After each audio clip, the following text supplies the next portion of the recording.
The Macabre World Podcast is brought to you by Darker Art Studio, home of real human bone jewelry.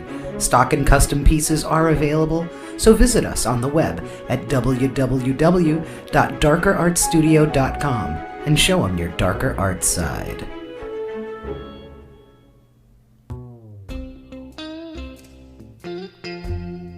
Macabre World, a podcast from Darker Art Studio, where we explore the dark, strange, and unusual from this world and beyond.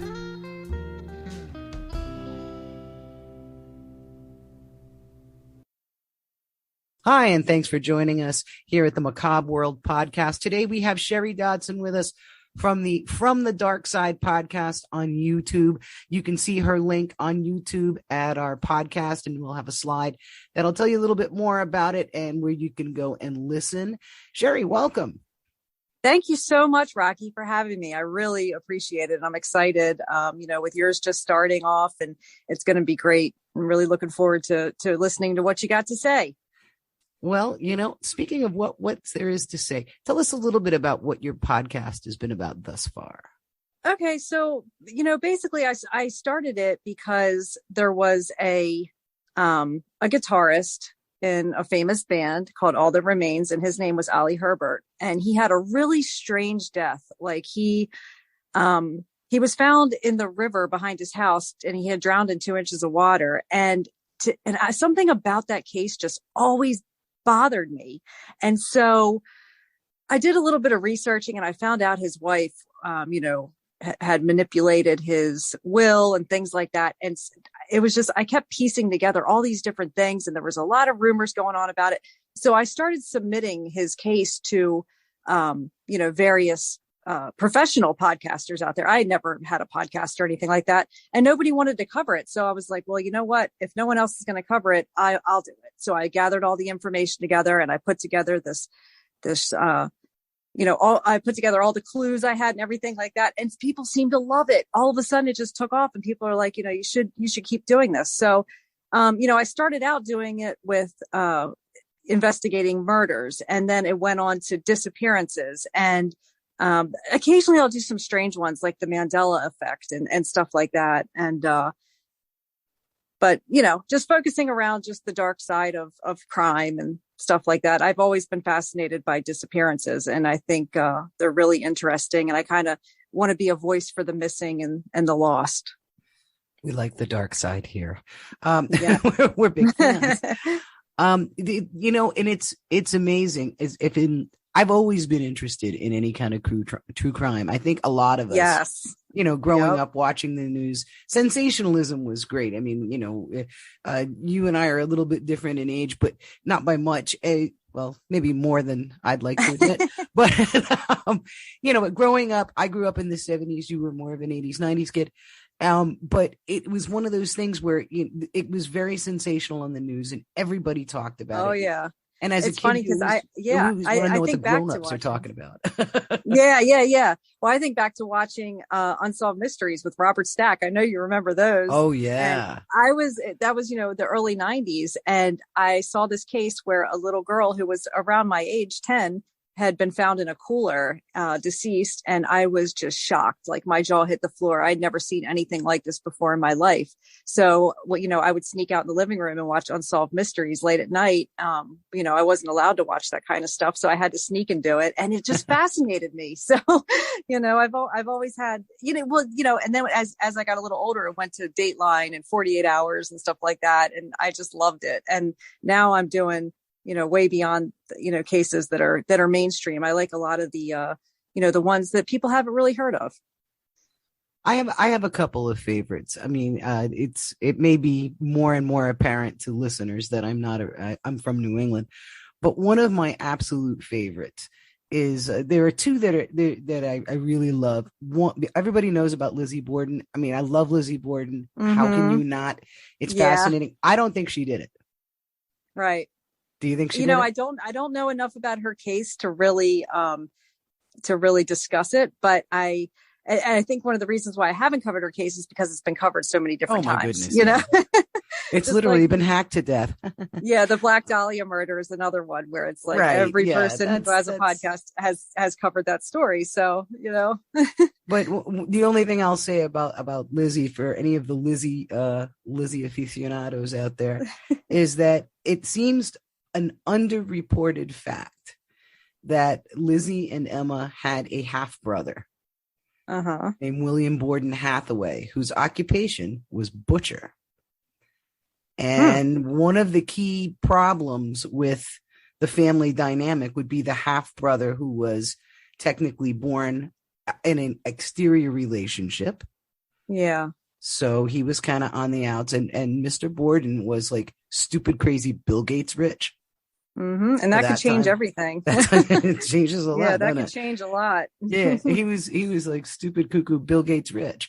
And the thing is that when all was said and done after Lizzie was acquitted, her sister was actually the executrix of the will. So Lizzie never really hands-on benefited from it. She always had to go through somebody. And I think that and he was seen in the vicinity.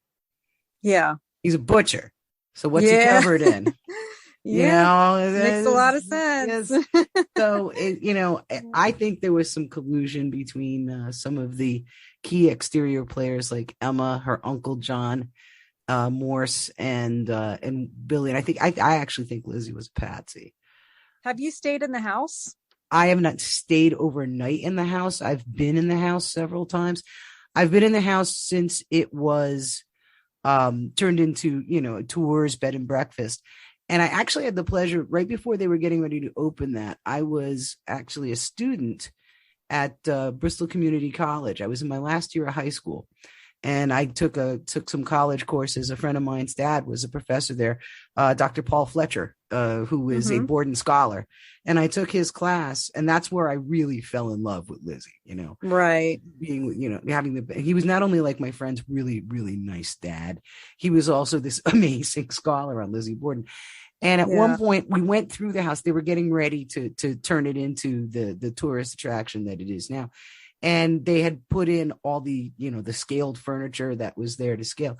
So it was very interesting. And I know there's one bone of contention that Lizzie was at the top of the stairs and she said something to her. She was laughing at her father fumbling with the locks. So if you can picture somebody standing at the top of a long staircase descending into the foyer, and she's laughing at him, swearing at the locks, and the maid was trying to unlock it. And she was like, oh shit, and then that was it made her giggle. And they said, oh, well, she was at the top of the stairs, which is right opposite the bedroom where Mrs. Borden was already dead. Right. So many seem to think that, well, she should have seen it. Well, they'd set it up exactly to scale, as in like they took lasers in there and measured things, and it was crazy. So I'm standing there, and Dr. Fletcher's son, my dear friend Kevin, says to me, he goes, oh yeah, she totally could see the body. And I looked at him. Kevin is 6'3". Yeah. And I said, no, she couldn't, because Lizzie was 5'2". Yeah. And you can vouch for this. Coincidentally, so am I. Yes, exactly. And we I can't could see not much. see. Yeah, I couldn't see up and over that real big high boy bed. Right. So if there was a dead body on the other side of the bed at that time, I would not have been able to see it, but Kevin could see up and over the other side. So I'm thinking like your basic, many of the policemen at that time, it was very common that policemen were Irish, and it was also common that most of the Irish policemen were quite tall. So they likely could have said, oh, well, yeah, she could see it. And they weren't thinking of the fact that from her vantage point, not so much. Yeah. But yeah, Fall River's a crazy place. There's always somebody getting murdered in Fall River. Yeah, I've never been there. I can't say I have, but it definitely sounds like an interesting place. It is. It was the birth of the Industrial Revolution. So how many of have you ever had to go back and cover something again because it was solved? No. Trying to think here. There was a big discovery. Okay. Yeah. Brandon Lawson. Okay. That is one. I haven't gone back and covered it though. Brandon Lawson disappeared in 2013, and the circumstances around his disappearing were absolutely just crazy. He abandoned his truck in the middle of the night and got out in the middle of the road and started running. He calls 911 and you can't understand what he's saying. And that was in 2013. And when I covered it, it was 2020. And there were still no answers. They hadn't found his body yet or anything like that. But within the last month, they actually discovered his body was 1 mile from where his truck was, which is crazy to me because that area had been searched, dozens and dozens and dozens of times. There was Texas EquiSearch, which is huge, was out there looking for him, and he was never found. But recently he was. So I don't know if his body was in a spot that homeowners weren't allowing searchers on their property to search, or if his remains have been planted there recently, because like I said, that whole area was searched so many times and they weren't there before. So I haven't gone back and covered it and, said, this has been solved, but that's the only case that I've covered that I think has been solved since I, recorded. Thinking if there's anything else, but nothing that I can think of really. I try to do most of mine are unsolved, but occasionally I do get some that are solved at the time I'm recording. One that stands out to me is Brian Schaefer. I don't know if you're familiar with him, but he actually disappeared. I believe it was 2015. I could be way off though. He disappeared, and what happened was he walked into a bar and he was never seen on camera leaving the bar, but he's got, there's footage of him actually walking in. So that one always bugged me. How can he walk into a bar and you see him going in and then he never leaves? This the Ohio State kid. Yes. Got yes. it. Yep. That was pretty interesting to me. There was one, Rocky, that I thought, you would really appreciate. And it's not a death or anything like that, but it's the case of Owen Parfit. That was a really short one that I covered because it took place about 250 years ago. And basically there was a man named Owen Parfit who was in his 60s, and he lived with his sister, Mary. And Owen had a debilitating disease. He couldn't move his arms and his legs. He was confined to a wheelchair all the time, and he had been that way for 20 or 30 years. He just couldn't move his limbs whatsoever. Mary wheels him outside onto the deck of her house, and she, sets him in his wheelchair, and she covers him up with a shawl and tells him, just stay, he can't get up and run away, but, Right. I'll be back. I'm going to go in and do some things around the house. I'm going to change your bedding and so on. Mary goes inside, and while she's in there, she hears a storm coming. And, back then, 250 years ago, there's no televisions, there's no radios. Right. So you heard every little thing going on, around you. So she, senses a storm coming. So she walks out on the porch so that she can bring him back in. And the only thing that's sitting there is his wheelchair. And that's it. He was nowhere to be found, and no one has found him since. So his body's never been recovered. There was no other people in the area except for some farm workers that were about a mile away, and they didn't come over and take him. So no one knows what happened to him. Was he faking it the whole time and he just got up and ran? We don't know. What if it was aliens? I found that one so creepy, What if it was aliens? It could have been. I thought maybe he fell into I don't know, fell off the porch and into a pig pen or something, but there was no pigs around. There was just, it's going to take him a minute to really, get rid of it. Yeah. Yeah. So Mary goes outside, and the only thing sitting there is his wheelchair. But the problem with these old stories, especially ones that are that old, is that they've been regurgitated so many times that facts start to conflict each other, and eventually you don't know what is real and what isn't. So it gets crazy. Well, if this I did a little quick and dirty research while you were saying that, and it shows that that happened in England. Yeah. And for some reason, and I know you've seen the stories, people in England are just exploding. Yeah. If you look up spontaneous human combustion, seriously, it's a thing. Yeah, spontaneous human combustion. When you look it up, there's a smattering from here, there, and everywhere, but the whole bunch of these people are in England. Yeah. So there's something in the UK that's just exploding. I don't even remember what year was the London fog, but the London fog I always thought was really strange, where it was, just a fog that lasted forever. Eventually one day everyone woke up and it was gone. I don't know enough full about of raincoats and purses. Yeah. Is it raincoats and windbreakers? Now they have that company that makes them. But the UK is an interesting place. I'd like to visit there. I have not.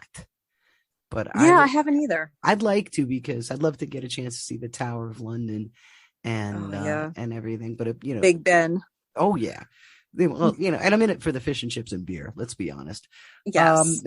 Because that just sounds so. Yeah, I'd love to go in somewhere where it's just called a pub, not a bar. Right, where it's a real bona fide pub. Yes. But did you know that apparently England is the most haunted country on earth? That's amazing. More haunted, reported hauntings per square mile than any other place.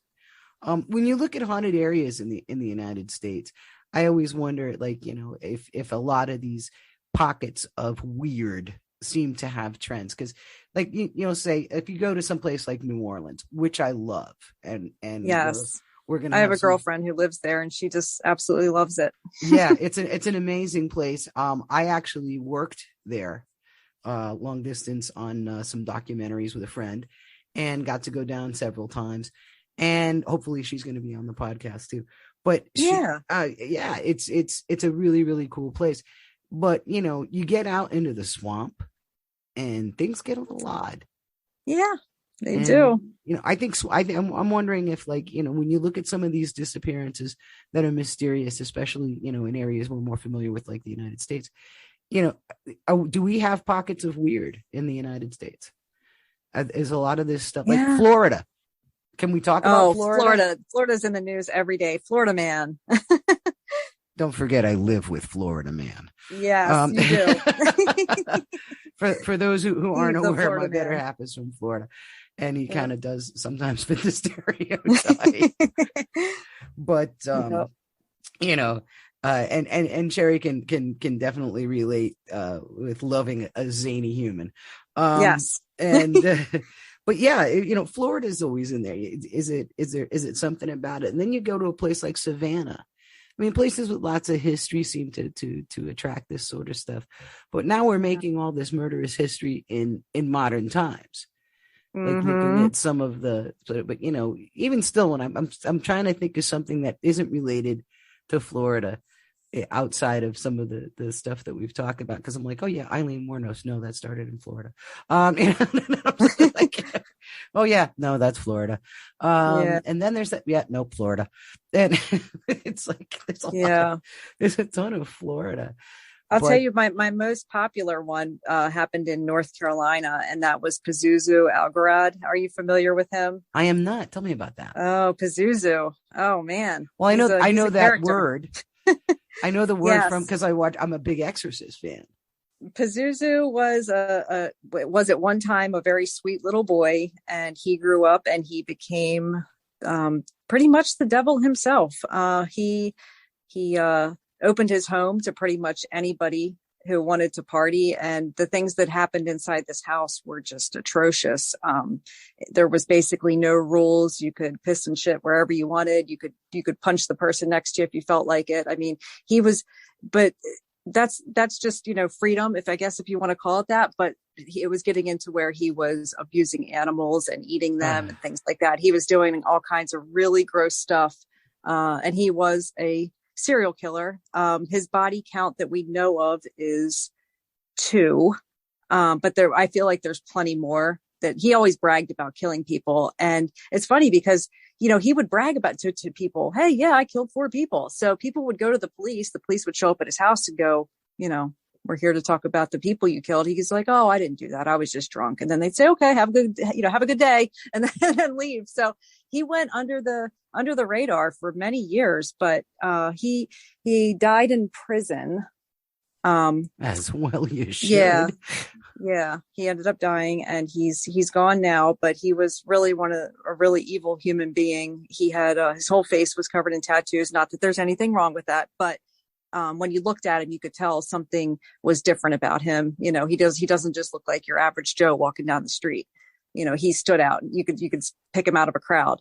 But he really did a lot of evil things, like I said, especially with animals and things like that, things that we just don't do. So, right. But that ended up being my most popular one. I have no idea why, but people seem to really like that one. But there's actually a documentary about him on the Vice app, and it's called The Devil You Know. I think it's season 1, and it's a pretty informative documentary. I didn't watch but maybe 15 minutes of it, and I shut it off because I hadn't covered the case yet, and I didn't want, just to have my sources come from some documentary. So right, you don't want media bias. Sure. Right. But everybody else that I've talked to who has watched it said it was really, really good. So yeah. Have you ever actually had a chance to interview a murderer yet? No, I have not. I would like to. I've had a couple family members of some of these folks, comment on my videos thanking me, or there's one that says, oh, he didn't leave in an airplane, he left in a car, and it's like, all right, okay, let me go back and edit that, It might go without saying, but folks, you got to listen to her podcast. In addition to being incredibly informative and entertaining, it's also, I feel, very, very sensitive. So in the sense that, yes, if the folks who are related are listening, I think it's really beautifully done. And that's a very difficult line to walk, and you do it well. Thank you. And the reason I do that is because I really do it just to honor the victims and get their story out there. And I always try to keep it victim focused. A lot of, like, there's a new one about Jelani Day, the young man who disappeared in August.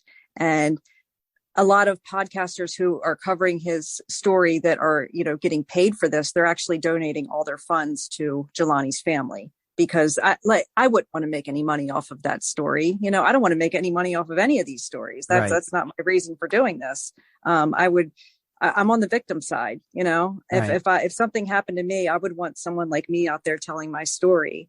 The other thing is that I'm very pro Black Lives Matter. I'm very pro trans pride, everything. So I try to be sensitive to that, when I'm talking about it and so on. I know my listeners come from all different walks of life. Sure. So, but it's a big world out there. We're very be nice to each other. We're a very accepting crew over here. That's what we like to hear. Yeah. I accidentally interviewed a murderer. Oh, wow. and let me tell you how that came about. It's kind of a kooky story. I was at a friend's shop that sold, sort of Eastern religion, tarot cards, a little bit of a mix of eclectic metaphysical stuff. And this that gentleman, reminds me of Needful Things. Is that a store? Yeah, remember, I don't know if you've seen the Stephen King book or read the book. It's Needful Things. I have not. Okay. I've read a good amount, but not that one. Yeah. I'll have to. You would love it. But anyway, go ahead. I love everything he does. So yeah, I just got to catch up.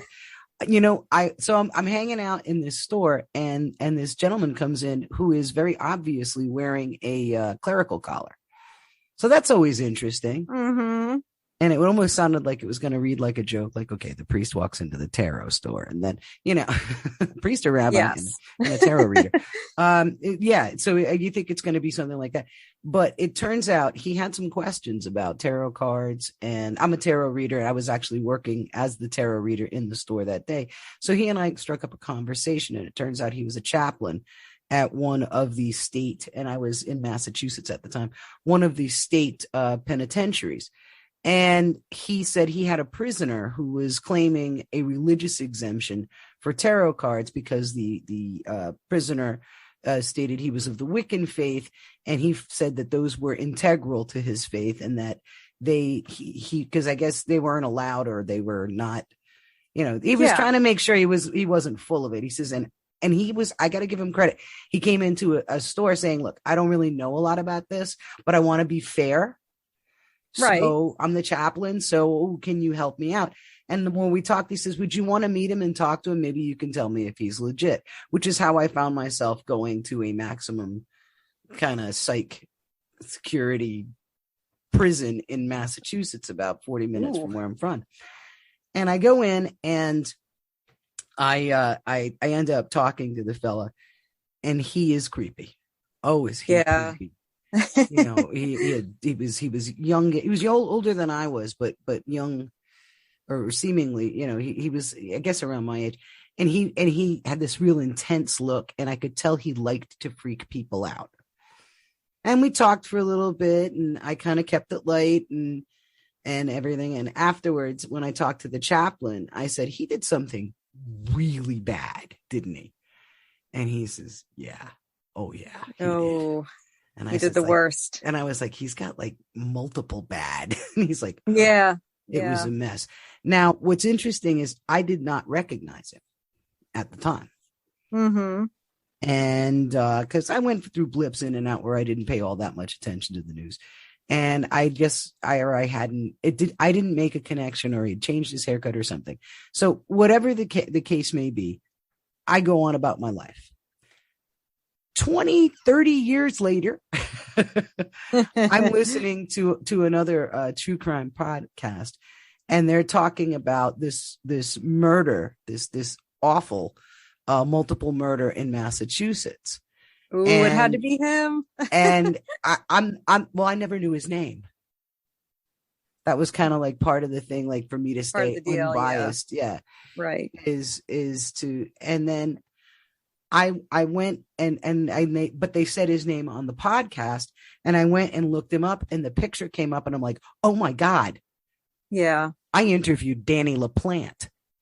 Ooh. And Danny LaPlante, for those who may not be familiar with his case, murdered.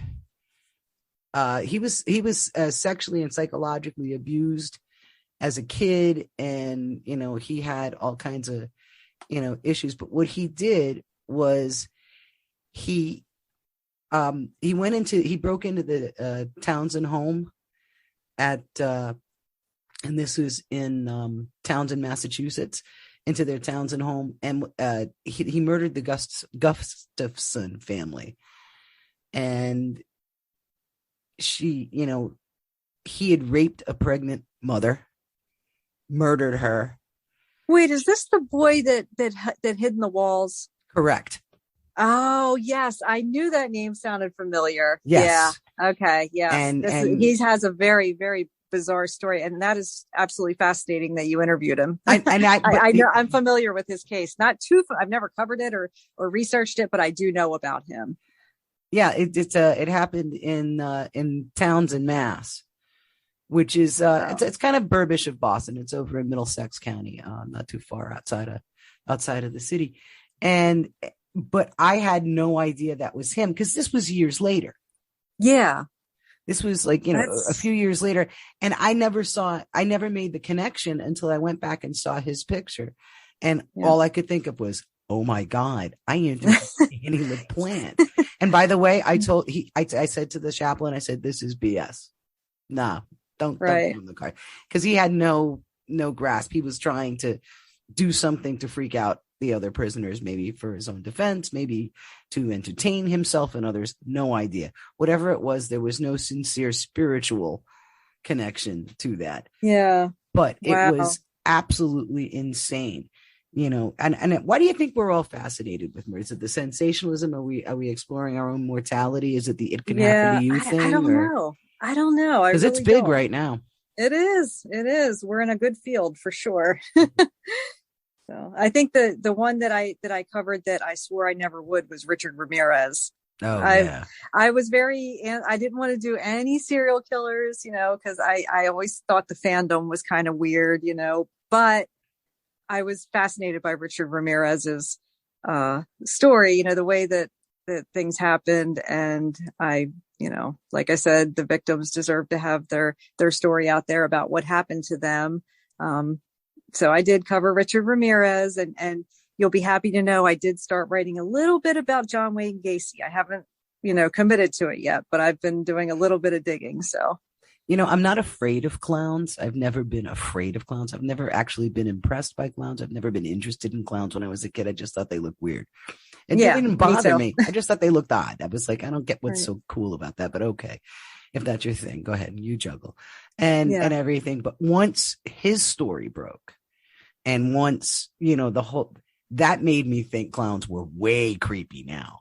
I'm not afraid of them, but when I see clowns now, I just kind of go, ugh. Yeah. Yeah, they didn't bother me, and they didn't not bother me. I just kind of like, oh, all right, they're kind of weird dudes or whatever. But, the ones that are at little children's parties and things, the cute ones, they're fine. But, Pennywise is a different story. True. Penny, the colorophobia apparently is the fear of clowns. I actually looked that up. I didn't know that. Colorophobia, yeah, is the fear of. I'm sure maybe it's colorophobia. My Greek, it is not so good because alas, it's all Greek to me. I is the fear of clowns, and I actually have talked with folks. I'm good friends with at least one person. Sorry, Ange, that is terrified of clowns. Yeah, and she had. To be fair, I've known her since I was a kid. She has been all her life. But it's like, I think I want to say Stephen King did this to it. What did he make us scared of? Stephen King made us scared of all kinds of things. Everything. We never thought about. The genius of what he does, I think, is he gets you in the normal zone. Everything he talks about is just so normal. Yeah. You know, and interesting character. Right. And then he takes it and then he flips the switch. And I've been I've been I did a book report in 4th grade on Firestarter. So that's cool. Where all this stuff begins, you know. I look back now and I'm like, no wonder I grew up, you know, so involved in all this weird stuff. And then I think back, you know, when I was 10, 11 years old and I lived in Christiana, right near a really historic cemetery. And I was the only one out of all my friends that would walk in the mausoleum. So we had a cemetery right next to our playground at school. And that's where I would go. And, you know, while the other kids were you know, playing on the playground, I would go hang out in the cemetery and I would sit with different graves and talk to them like they were my friends. And, you know, no wonder everybody thought I was weird. You know, I'd be sitting there with Mr. and Mrs. Jones, you know, who died 50 years ago, and I'm telling them all about my day and eating my sandwich. And, you know, my dad always thought it was kind of strange, but he never discouraged me from doing that. If I wanted to grab a book and go read in the cemetery, I could, you know, just come home by dark. Well, they're peaceful. You know?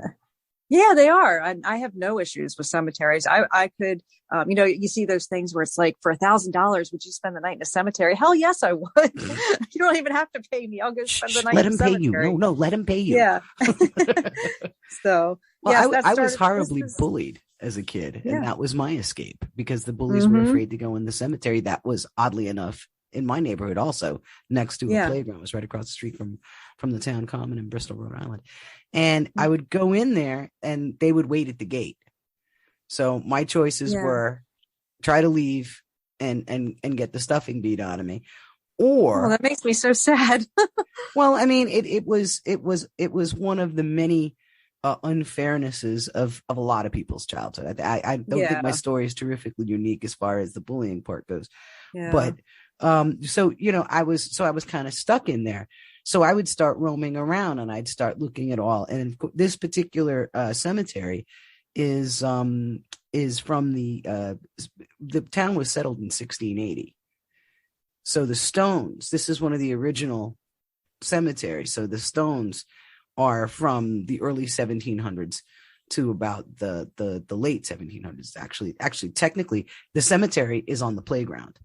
They uprooted the stones poltergeist style and moved them across the street. So where the cemetery sits today on Wood Street in Bristol, Rhode Island, it's East Burying Place, where that actually is, if you're looking at the stones and you're facing the cemetery, your back is to the town common. That's where all the bodies are. They're under the baseball diamond. Yeah. So FYI, mind yourself in left field. But, you know, so I would go in there and then, you know, eventually I'd start seeing names. And I noticed that like the school I went to, you know, all the town founders, of course, the schools, Reynolds, Byfield, Bradford, they're all like names of schools and streets and things. So I started recognizing the names and I would go home and ask my folks like, well, all right, well, who was William Bradford? And my dad would be, all right, let's look it up. And he would, and then next thing you know, I'm into the whole skulls and wings thing. And I'm into, cause that's all the imagery. And that's where it started for me. It was my refuge. And then eventually, you know, kids found other things to do, like chase girls and whatever. So, you know, I kind of stayed in there even when I didn't have to, you know, and I ended up parlaying that into a fair career in cemetery preservation as the years went on. I started getting. I've always said when I retire, that's what I'm going to do. I'm going to go around and clean headstones and, you know, cut the grass and do whatever I have to do at cemeteries to keep their, help with the upkeep. Oh, I've been doing that sort of caper for, oh my God, I don't want to count, a long time. And if you ever need some pointers and tips, I'm your girl. Yeah, I may. There's certain ways to do it so you don't ruin the stones. Yes, absolutely. And in fact, a lot of these stones that I'm speaking of, like in this particular cemetery, they're made of slate, and slate will spall, which is when the top layer of stone starts to flake away from the back of the stone. And you'll see that on old pieces of slate, and the carvings become lost. In fact, there's a fair movement now to take some of these really, really old gravestones. And this is, again, something they did in my hometown, and cast them in resin, put the resin replica where the old one was, and then they're taking the other ones and they're archiving them in historical societies so that they don't get lost or damaged any more than they already are, because a lot of them are damaged by weather and other untoward events. A tree comes down, it can take out a quarter of an acre of cemetery. Absolutely. Yep. It's crazy. It's well, cemetery vandalism, I've never understood it. Yeah, I don't either. I don't get vandalism in general, to be honest with you. No, I don't like it. I don't either. But there is one act of vandalism I'm just so sorry I didn't have the time, tech, or frankly the balls to do. Was I was driving down Route 13 in Maryland, and as I was going south, I was getting ready I was on my way to Virginia Beach. So I'm going through, and it says, "Welcome to Salisbury, Maryland, the crab capital of the world," on this big billboard. And I wished I had spray paint, a ladder, and some guts, because I wanted to put "Don't sit on the toilet seats" on the, welcome to Salisbury, crab capital of the world. Yeah, don't sit on the toilet seats. But other than that that disparaging comment to the nice people of Maryland, sorry. I'm a Marylander and I'm not offended, I promise. Good. Okay. So there you go, folks. Don't write me letters. We have it officially from another Marylander. It's okay. It's okay. But yeah, I never understood the need to destroy something for the sake of destroying it. Yeah, I don't either. Seems counterproductive and strange. Never was my thing. It kind of goes back to sort of some of the senseless crimes that you've covered and everything. It almost seems like people need to snuff out something bright just for the sake of destroying something. Yeah. Because motive is always what makes. I think that's part of the reason we're all curious about this, is because if we understand the motive, then we're able to protect ourselves. Maybe, I guess, in other words, we want to know why it happened. What did this person do that made them want to do this? What did this killer, what went wrong? Where's the fly in the ointment? How do I avoid it? And what can I do to protect myself? Because I'm also with you. I don't blame victims. No. Nope. The victim by their very nature is a victim. That's why I stopped listening to a very, very popular podcast, because I felt like they every time they talked about the victims, they would laugh and say, she was wearing that short skirt, and, don't do that. That's awful. And I don't know how this podcast got as big as it did, because the way that they just laugh and victim blame is just unreal. But yes, I know exactly which podcast you're talking about. Yeah. There's lots of variation. That's one of the other things I appreciated about your podcast, is it's very factual. It doesn't, and there's no banter about Spanx and other, I don't need to know what kind of bra somebody's wearing today. Yeah. People could care less what I had for dinner last night. I'm not here to talk about that. I'm here to I just like to dive right in. I don't want to be fair. Was it Indian food? Was it good?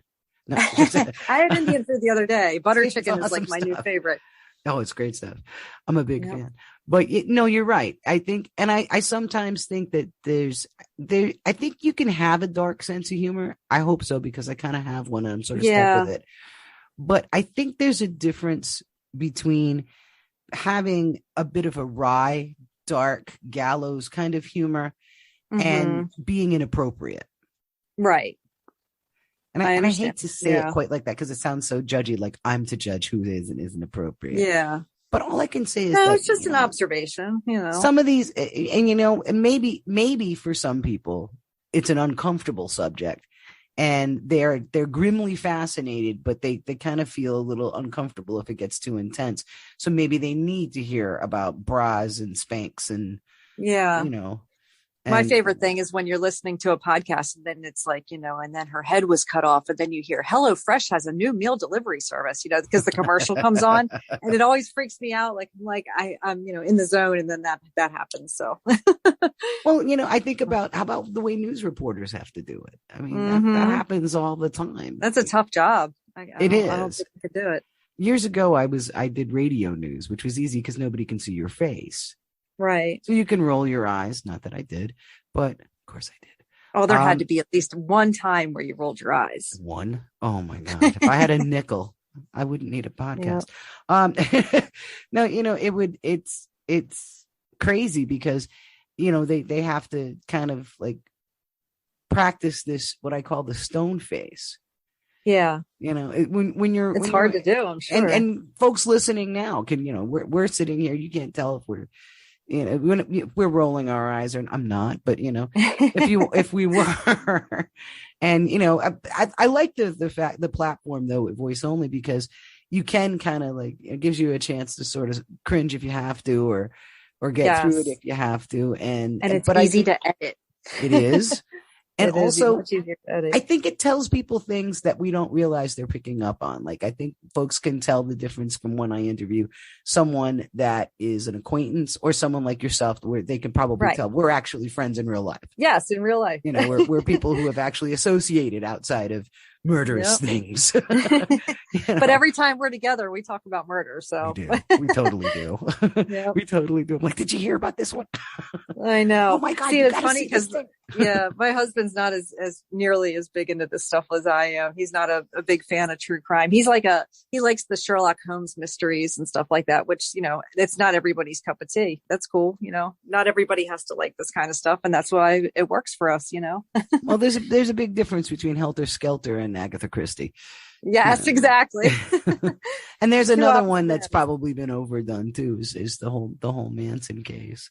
Oh my God. Yes, I know. Bringing him up for parole. I mean, I don't know. I swear that's just to kick up dust. Yeah. Get him out of jail for a little while. It's not going to happen. They are never letting that guy out.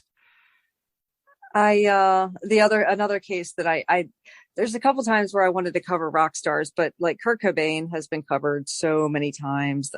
It's just ridiculous. And it's always, Courtney did it or this and that, so I'm not even going to touch that one, but I did cover Lane Staley. Everybody knows that, Lane Staley being the front man of Alice in Chains, right.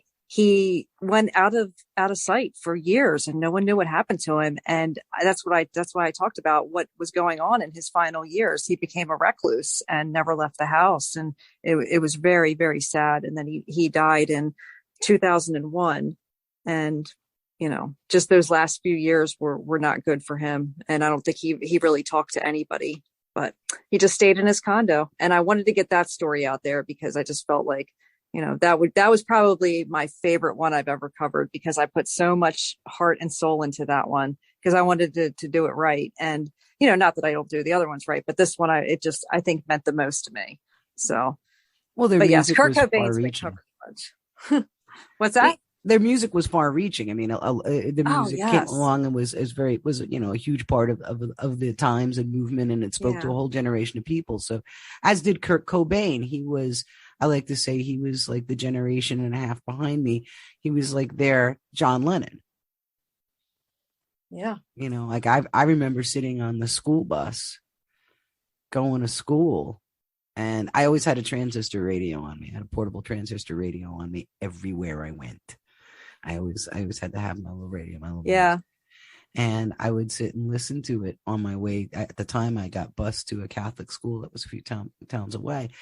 And I remember I was in school that day and I was on the bus and I was listening to the radio and they broke in and said that John Lennon had been murdered in the news. And I was just like sitting there trying to process it. Like, why would somebody want to kill him? Yeah.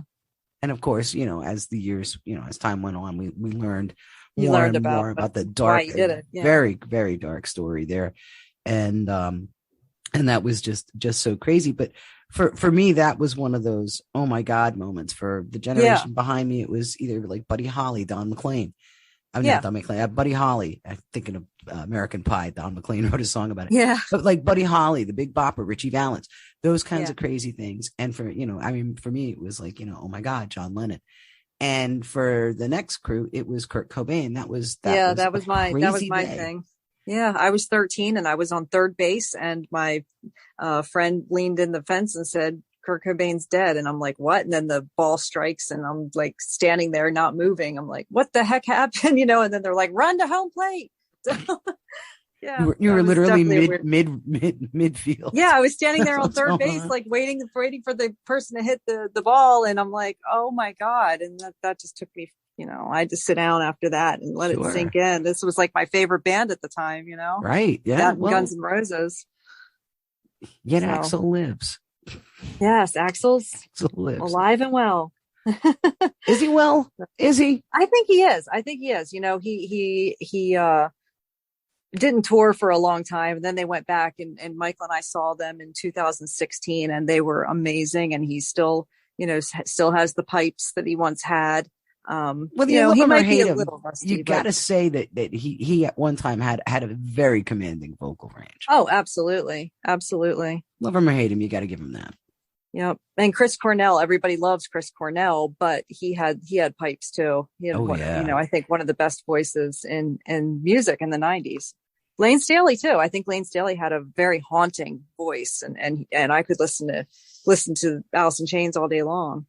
But when we go back to like the Kurt Cobains and the Chris Cornells, who unfortunately have left us, and you talk a little bit about the Lane Staley thing. Do you think, I wonder if it's the pressure? I think the 27 Club, I think a lot of these early untoward deaths, I think the psychological, social pressure of fame is what, and I think we've focused a lot on rock stars, but look back at like your Marilyn Monroe. Right. You take somebody from a small place and suddenly the world is there. It's too big. It's too much. They either have to find a way to self-medicate, or they become recluses, or,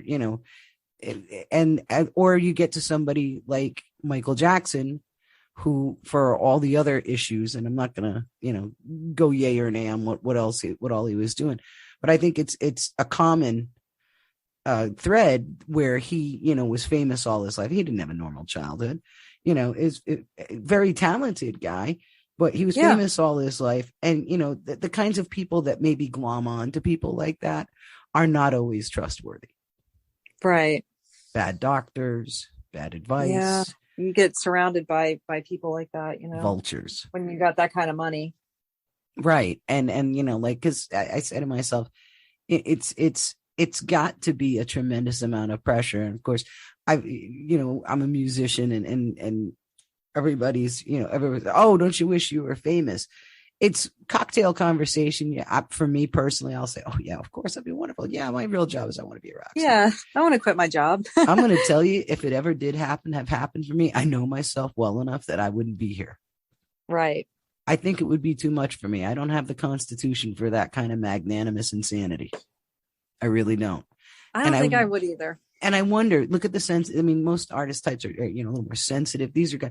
All you have to do is listen to what these people had to say in their songs, and you realize that there's a very deep, very, very sensitive soul there, and how easily that could be wounded through the process of fame. Oh, absolutely. Kurt Cobain used to be a talkative, regular dude, and then fame hit him, and he got to the point where he could barely say hello to people. He just became he didn't want to talk to anybody.